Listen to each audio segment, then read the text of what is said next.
7:48 p.m. Una advertencia de tsunami quiere decir que se espera o es inminente un tsunami capaz de producir olas o corrientes locales fuertes y peligrosas para las personas cerca del área o mar adentro.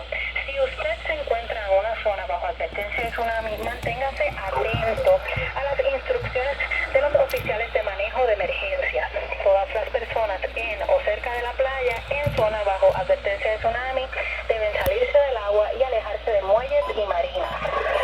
El Servicio Nacional de Meteorología en San Juan continuará monitoreando la situación y proveerá información actualizada a través de la radio NOAA. The National Weather Service in San Juan had a tsunami advisory for the coastal areas of Puerto Rico and the U.S. Virgin Islands.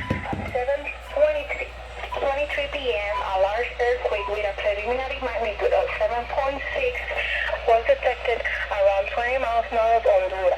The arrival time for the initial tsunami waves are estimated for Puerto Rico and the U.S. Virgin Islands at 9:48 p.m. A tsunami advisory means that a tsunami capable of producing strong currents or wave dangerous to persons in or very near the water is imminent or is expected.